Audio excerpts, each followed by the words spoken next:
ओम शांति। अव्यक्त मुरली 3 मई 2026। सुनते हैं पहले मुरली के मुख्य पॉइंट्स। कर्मयोगी बनने का समय आता है तो दोनों काम, योगी का भी और कर्म का भी, दो काम इकट्ठा करने में फर्क पड़ जाता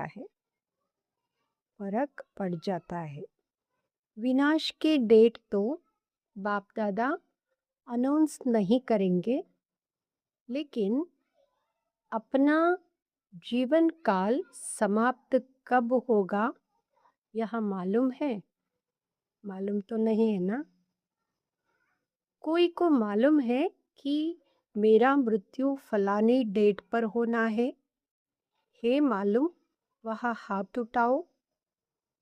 अचानक कुछ भी हो सकता है। अचानक का पार्ट, किसी को कुछ भी हो सकता है। कोई प्रकृति का कारण बनता है तो कितने का मृत्यु साथ में हो जाता है। तो विश्व के डेट के संकल्प से अलबेला नहीं बनना है। आपकी जगदम्बा का स्लोगन था, तो कभी भी कब नहीं कहो, अब। कल कुछ भी हो जाए, लेकिन मुझे एवर रेडी बनना है। बाबा ने कहा है, हर पल एवर रेडी रहो। मैं आत्मा हूँ, यह तो सब जानते ही है, लेकिन मैं आत्मा कौन सी आत्मा हूँ? मैं करवनहार आत्मा हूँ और यहाँ कर्मेंद्रियां करनहार है।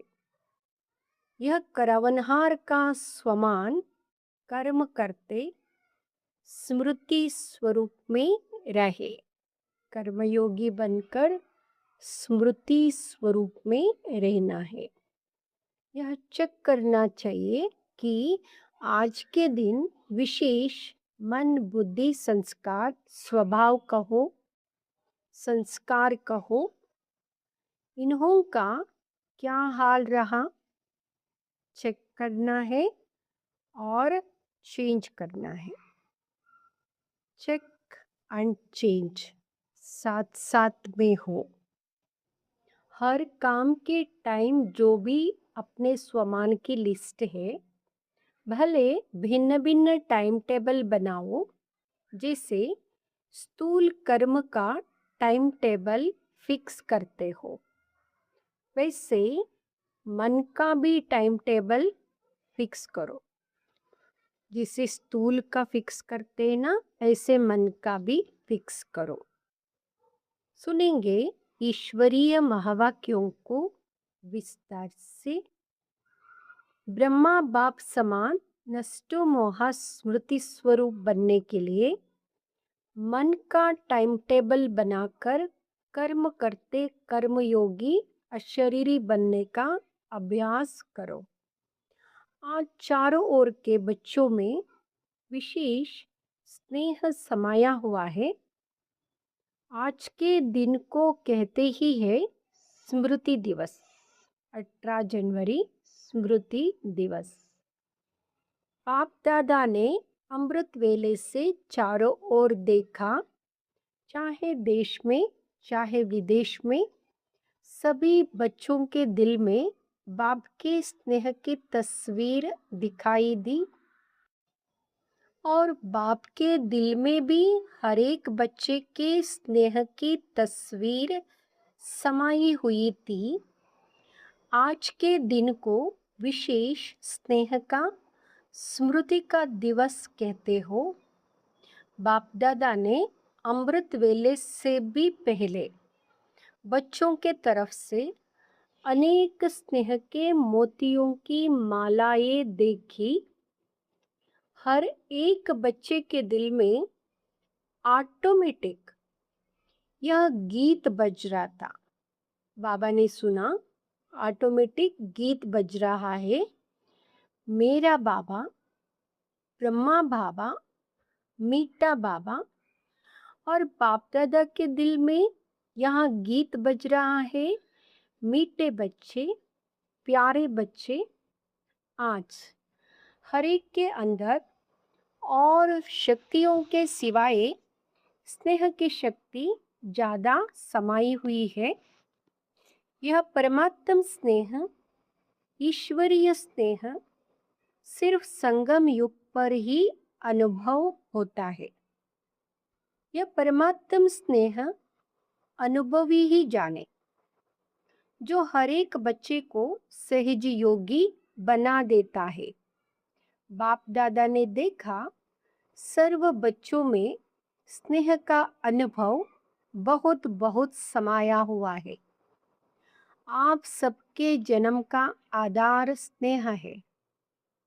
ऐसा कोई भी बच्चा नहीं दिखाई देता, और शक्तियाँ कम भी हो, लेकिन बाप का स्नेह या निमित्त बनी हुई विशेष आत्माओं के स्नेह का अनुभव मेजॉरिटी सभी के दिल में, चेहरे में दिखाई देता है।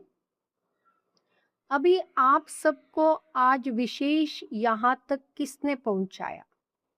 किस विमान में आए, ट्रेन में आए या विमान में आए, सबकी सूरत में स्नेह समाया हुआ है। तो स्नेह के प्लेन से पहुंच गए ना, कुछ भी करना पड़ा, लेकिन स्नेह के प्लेन में सभी पहुंच गए हो। आज के दिन को स्मृति दिवस कहा जाता है, लेकिन स्मृति दिवस के साथ साथ स्मृति दिवस भी कहा जाता है। आज के दिन को ताजपोशी का दिन भी कहा जाता है, क्योंकि आज के दिन बाप दादा ने विशेष ब्रह्मा बाप ने निमित्त बने हुए महावीर बच्चों को विश्व सेवा का ताज पहनाया। ब्रह्मा बाप खुद अननोन हुए और बच्चों को विश्व सेवा के स्मृति का तिलक दिया। बच्चों को करनहार बनाया और स्वयं करावनहार बने। अपने समान फरिश्ते रूप का वरदान देकर लाइट का ताज पहनाया, और बाप दादा ने जो ताज तिलक का वरदान दिया, उसी प्रमाण बच्चों का कर्तव्य देख खुश है। बच्चों ने सेवा का वरदान कार्य में लाया, यह देख बाप दादा खुश है। अभी तक जो पाठ बजाया है और आगे भी बजाना है, उसके पदम गुणा ब्रह्मा बाप विशेष मुबारक दे रहे। वाह बच्चे वाह। विदेश में भी चक्कर लगाया तो क्या देखा? हर बच्चा स्नेह में समाया हुआ है। तो बाप द्वारा समर्थियाँ मिली है, क्योंकि यहाँ दिन विशेष स्नेह से समर्थियों का वरदान प्राप्त करने का दिन है। बाप दादा ने देखा कोई कोई बच्चे बहुत अच्छे याद की लगन में सेवा में लगे हुए हैं, अमृत वेला बहुत अच्छी रीति से अनुभव करते हैं, अशरीरीपन का भी अनुभव करते हैं, लेकिन जब कर्मयोगी बनने की बात आती है, अशरीरीपन का अनुभव योग में बहुत अच्छा करते हैं, लेकिन जब कर्मयोगी बनने का टाइम होता है, तभी की बाबा कह रहे हैं, तो दोनों काम, योगी का भी और कर्म का भी, दो काम इकट्ठा करने में फर्क पड़ जाता है। पुरुषार्थ करते हैं कि कर्म और योग का बैलेंस हो, लेकिन जैसे अमृत वेला शक्तिशाली अवस्था का अनुभव करते, वैसे कर्म में फर्क पड़ जाता है, मेहनत करनी पड़ती है। और बाप दादा ने सभी बच्चों को कह दिया है कि विश्व का विनाश अचानक होना है।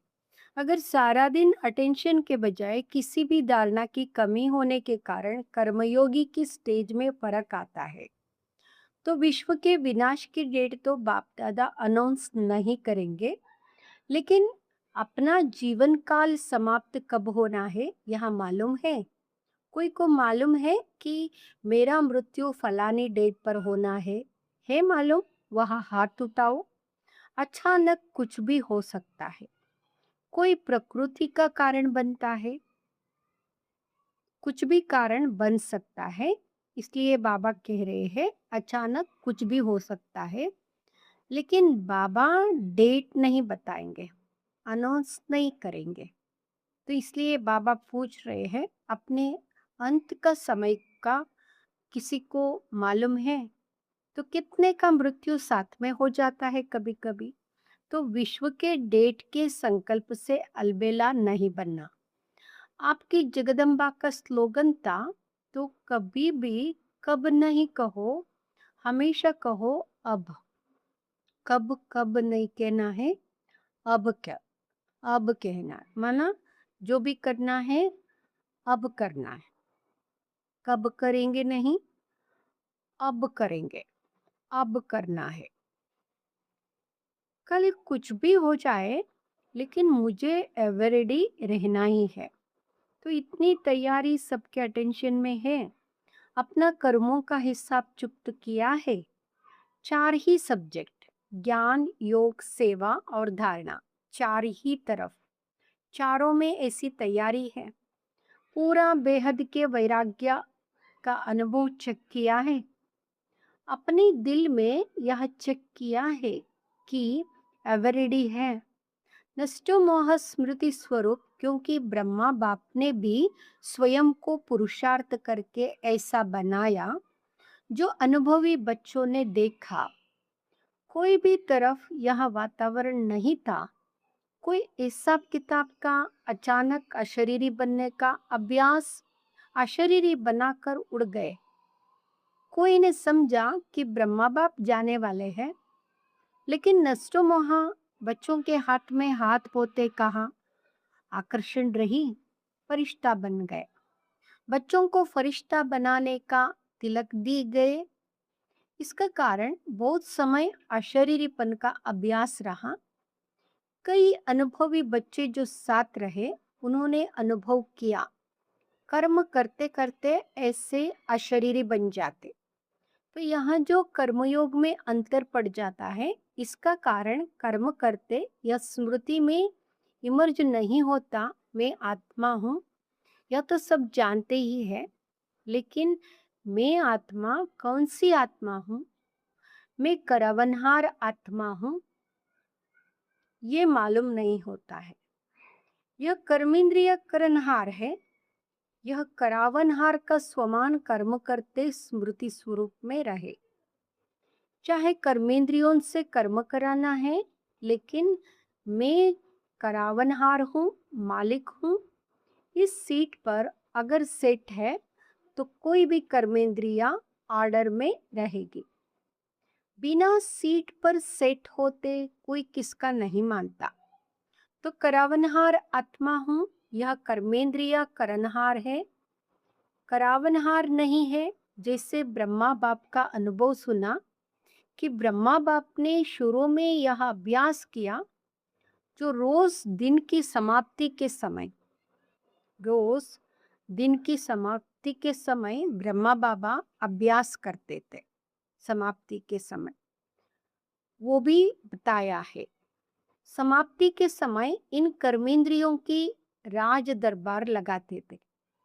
पुराने बच्चों ने वह डायरी देखी होगी, तो रोज दरबार लगाते थे और करानहार मालिक बन और कर्मेंद्रियों का समाचार लेते थे, देते थे। इतना अटेंशन शुरू में ही ब्रह्मा बाप ने भी दिया, तो आपको भी करावनहार मालिक समझ कर्मेंद्रियों से कर्म करवाना है, क्योंकि आत्मा राजा है या कर्मेंद्रिया साथी है। तो यह चेक करना चाहिए कि आज के दिन विशेष मन बुद्धि संस्कार स्वभाव कहो, संस्कार कहो, इन्हों का क्या हाल रहा। और फौरन चेक करने से कर्मेंद्रियों को अटेंशन रहता है कि हमारा राजा हमारा हालचाल लेगा। तो आत्मा राजा करनहार कर्मेंद्रियों से करावनहार बन चेक करो। नहीं तो देखा गया है कि कई बच्चे कहते हैं कि हम कर्मेंद्रियों को ऑर्डर करते हैं, लेकिन फिर हो जाता है। पुरुषार्थ करते हैं, लेकिन कोई कोई संस्कार या स्वभाव ऑर्डर में नहीं रहते। उसका कारण इस अपने स्वमान की सीट पर सेट नहीं रहते। बिना सीट पर बैठने के ऑर्डर कितना भी करो, तो ऑर्डर मानने वाले मांगते नहीं है। तो कर्म करते अपने करावनहार मालिकपन की सीट पर सेट रहो। करावनहार मालिकपन की सीट पर सेट रहो। कई बच्चे यहाँ भी बाप दादा से रूरियान करते कि बाबा, आपने हमें सर्वशक्तिवान बनाया। शक्तिवान भी नहीं, सर्वशक्तिवान का वरदान हर एक बच्चे को ब्राह्मण जन्म लेते हुए दिया है। याद है अपने जन्म का वरदान? हर एक बच्चे को बाप ने मास्टर सर्वशक्तिवान भव का वरदान दिया है। किसने वरदान दिया? ऑलमाइटी अथॉरिटी, सर्वशक्तिवान ऑलमाइटी अथॉरिटी ने वरदान दिया है। सर्वशक्तिवान भव का हर एक बच्चे को, सिर्फ सर्वशक्तिवान नहीं, मास्टर सर्वशक्तिवान भव का वरदान हर एक बच्चे को बाबा ने जन्मते ही दिया है। लेकिन कंप्लेन करते हैं कि जिस समय जो शक्ति चाहिए वहां आती नहीं है, ऑर्डर नहीं मानती है। वहां क्यों? जब ऑलमाइटी अथॉरिटी का वरदान है, उससे बड़ा कोई नहीं, तो वरदान की स्थिति में स्थित रहकर ऑर्डर करो। एक तो आत्मा मालिक है, सर्वशक्तिवान का वरदान है, उस स्वरूप में स्थित होकर मालिक हो। दोनों स्वरूप की स्मृति में स्थित होकर ऑर्डर करो। बाप के प्रॉपर्टी का अधिकार है। संगम युग पर आप सबको सर्वशक्तिवान का टाइटल मिला है। सिर्फ उस स्थिति में स्थित नहीं रहते, सदा नहीं रहते, कभी कभी आ जाता है, या कभी शब्द अपने ब्राह्मण डिक्शनरी से निकाल दो। अभी अभी हाजिर आप कहते हो ना कि बाबा, आपको हम याद करते हैं। हम बच्चे कभी कभी बाबा को कहते हैं, हम बच्चे बाबा आपको याद करते हैं। तो कभी कभी ये भी कहते हैं, सदा याद नहीं करते। हम याद करते हैं तो आप हाजिर हो जाते हैं। है अनुभव? हाथ उठाओ। अनुभव है? अभी देखो, हाथ तो उठा रहे हो। बाप हाजिर हो जाता, हजूर हाजिर हो जाता, तो यह शक्ति क्या है? ये शक्तियां भी आपको बाप के प्रॉपर्टी में मिली है। तो मालिक बन के ऑर्डर करो।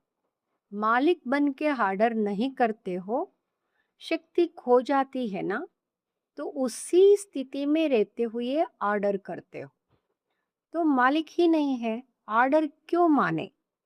बाप दादा अभी क्या चाहते हैं पता है ना? बाप अभी यही चाहते हैं कि मेरा एक एक बच्चा कर्म करते हुए भी राजा बच्चा बन, स्वराज्य अधिकारी बन, स्वराज्य की सीट को नहीं छोड़े। तो राजा सारा दिन राजा ही होता है ना, कि कभी राजा होता है कभी नहीं? राजा सदा के राजा होता है, ऐसे नहीं कभी कभी राजा कभी कभी प्रजा, ऐसे तो नहीं होता है। राजा हमेशा राजा ही होता है।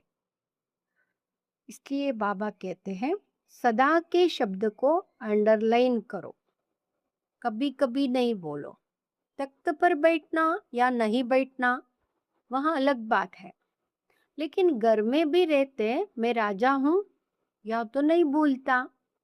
तो कर्मयोगी और अमृत वेले के यथार्थ योग शक्तिशाली स्थिति का अनुभव करना है। बाबा कहते कर्मयोगी स्थिति भी शक्तिशाली और अमृत वेले के यथार्थ योग भी शक्तिशाली, दोनों शक्तिशाली स्थिति, उसमें फर्क नहीं पड़ना चाहिए।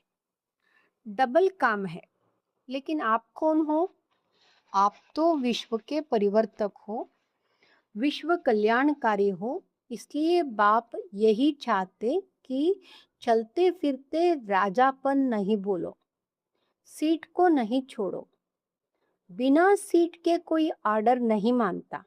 आजकल देखो, सीट के पीछे कितना कुछ करते हैं, अपना हक लेने के लिए कितना प्रयत्न करते हैं।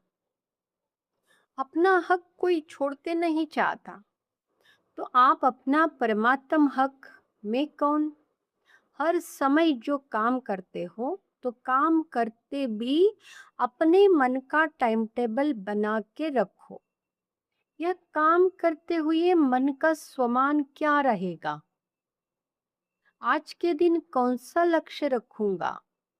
हर काम के टाइम जो भी अपने स्वमान की लिस्ट है, भले भिन्न भिन्न टाइम टेबल बनाओ, जैसे स्थूल कर्म का टाइम टेबल फिक्स करते हो वैसे मन का टाइम टेबल फिक्स करो। मालूम तो है इस समय यह काम करना है, उसके साथ स्वमान कौन सा रखना है। हर काम के साथ स्वमान फिक्स रखना है। ये काम है, ये स्वमान है। ये बाबा कह रहे हैं। मालिकपन का अधिकार किस स्वमान के रूप में रखना है? यहाँ मन का टाइम टेबल बनाओ। टाइम टेबल बनाने आता है ना? माताओं को आता है। माताएं अपना आप ही प्रोग्राम बनाओ। अच्छा खाना बनाना है, उस समय कौन सा स्वमान अपनी बुद्धि में इमर्ज रखना है। बहुत माला है स्वमान की, इतनी बड़ी माला है जो स्वमान गिनती करते जाओ। इतनी बड़ी माला है, बहुत माला है स्वमान की, बड़ी माला है। सिर्फ स्वमान गिनती करते जाओ, बहुत लंबी है, और माला में समा जाओ। तो अभी बहुत काल का अभ्यास चाहिए। कोई कोई बच्चे कहते हैं अभी तक तो विनाश का कुछ दिखाई नहीं देता है, अभी तो डेट फिक्स नहीं है, कर लेंगे, हो जाएगा, या अलबेलापन है। संदेश देने में भी विश्व कल्याणकारी है, तो कई बच्चे समझते हैं अभी समय पड़ा है, आगे चल के संदेश दे देंगे। लेकिन नहीं, बाबा ने कहा ना, बाबा डेट को अनाउंस नहीं करते और अंतिम समय का इशारा भी नहीं करता है, क्योंकि कह दिया है जो कुछ होगा अचानक ही होगा। इसलिए संदेश देने का काम भी पूरा करना है। जिनको पीछे संदेश देंगे वह भी आपको उलाना देंगे। क्या उलाना देंगे? पहले क्यों नहीं बताया? अभी अपने लास्ट टाइम में बता रही हो। बहुत समय का सहयोगी बनाना। हम वारिस है, वारिस से तो आपको फुल वर्षा पाना है ना। सभी कहेंगे फुल वर्षा पाना है, तो फुल वर्षा है 21 जन्म पूरे, आदि से अंत तक रायल प्रजा नहीं, रायल फैमिली में आना, राज्य फैमिली में आना। तख्त पर तो एक ही बैठेंगे ना, युगल बैठेंगे। लेकिन वहाँ की सभा जब भी लगती है तो रॉयल फैमिली के विशेष निमित्तात्माएं वहाँ ताजदारी बन के बैठते हैं, बिना ताज नहीं बैठते। और हर कार्य में सलाह राय देने वाले ऐसे नहीं कि सिर्फ वह राज्य करेगा, साथ में राय से ही करते। इसलिए अगर संपूर्ण वर्षा लेना है तो पहले जन्म से लेके अंत तक 21 जन्म पूरे, आधे भी नहीं, बीच में तो जाना नहीं है, अकाले मृत्यु तो होना नहीं है, तो पूरा वर्षा लेना है कि थोड़े में खुश होना है। आपकी मातेश्वरी जगदम्बा सदा यह लक्ष्य रखती थी। बाप दादा ने जो श्रीमत दी, चाहे मनसा चाहे वाचा चाहे कर्मणा, जो भी श्रीमत दी वहाँ हमें करना है। इसे पूरा वर्षा लेने वाले यहाँ लक्ष्य बुद्धि में रखो कि अचानक, एवरेडी और बोध समा, तीनों ही शब्द साथ में याद रखो। इसलिए बाप दादा का सभी आशाओं के दीपक बच्चों प्रति यही वरदान है कि सदा यह तीनों ही शब्द याद रखकर सभी आशाओं के दीपक बनने का प्रत्यक्ष सबूत दिखाओ। अच्छा, फॉरेन वाले भी मनसा सेवा से सहयोगी है ना। बाप दादा ने देखा कि वृद्धि सब धर्मों में हो रही है, एक धर्म नहीं, सिर्फ हिंदू नहीं, लेकिन मुस्लिम, बुद्धिस्ट, क्रिश्चियन, सब धर्म धीरे धीरे आध्यात्मिकता के रुचि ले रहे हैं। पहले देखो ब्रह्म कुमारियों का नाम सुन के डरते थे, विनाश विनाश क्या कहती है, और अभी क्या कहते हैं? अभी कहते हैं बताओ विनाश का होगा, कैसे होगा और क्या करे। इसलिए होना तो है ही, विनाश तो होना ही है, क्योंकि अंतिम समय है, कलयुग पूरा होने को आया है, यह तो गारंटी है। आप सबको गारंटी है ना, चाहे विदेश वाले चाहे भारत वाले, गारंटी है ना। बाप दादा ने सिर्फ जो इशारा दिया है कि पुरुषार्थ को तीव्र करो, पुरुषार्थ नहीं, पुरुषार्थ का समय गया, अभी तीव्र पुरुषार्थ का समय है। और कभी कभी पर नहीं ठहरो, अब भी अभी करना है, अब भी बनना है, तो होना ही है। अच्छा, चारों ओर के तीव्र पुरुषार्थी, सदा उमंग उत्साह से कदम आगे बढ़ाने वाले बच्चों को बाप दादा स्मृति दिवस की याद प्यार दे रहे हैं।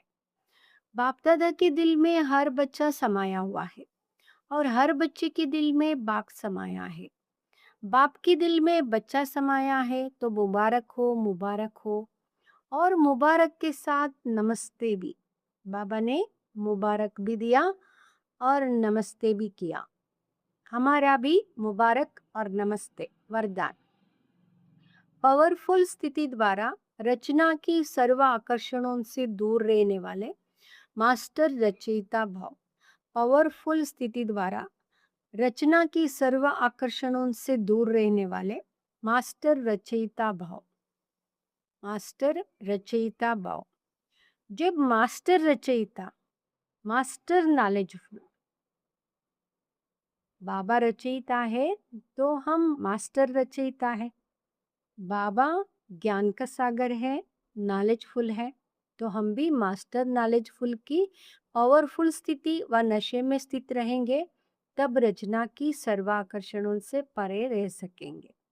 क्योंकि अभी रचना और भी भिन्न भिन्न रंग डंग रूप रचेगी, इसलिए अभी बचपन की भूले, अलबेलापन की भूले, आलस्य की भूले, बेपरवाही की भूले जो रही हुई है, उन्हें भूलकर अपने पावरफुल शक्ति स्वरूप, शस्त्रधारी स्वरूप, सदा जागती ज्योत स्वरूप को प्रत्यक्ष करो। तब कहेंगे मास्टर रचयिता। स्लोगन। मन की स्थिति में ऐसा हार्ड बनो जो कोई भी परिस्थिति उसे पिघला ना सके। मन की स्थिति में ऐसे हार्ड बनो जो कोई भी परिस्थिति उससे पिघला ना सके। ये अव्यक्त इशारे। सदा अचल अड़ोल एक रस स्थिति का अनुभव करो। किसी भी वातावरण में, वायुमंडल में रहो। वातावरण अलग हो सकता है, वायुमंडल अलग हो सकता है, भिन्न भिन्न वातावरण, भिन्न भिन्न वायुमंडल है। तो बाबा कहते कैसा भी वातावरण हो, कैसा भी वायुमंडल हो, तो उस वायुमंडल में रहते हुए भी हमें उस वायुमंडल वातावरण में कैसे रहना है। सदा अचल अडोल एक रस। परिस्थिति क्या भी हो, कैसी भी हो, लेकिन स्थिति हमेशा अचल अडोल, निमित्त बने हुए राय देते हैं, कंफ्यूज नहीं होना है। ओम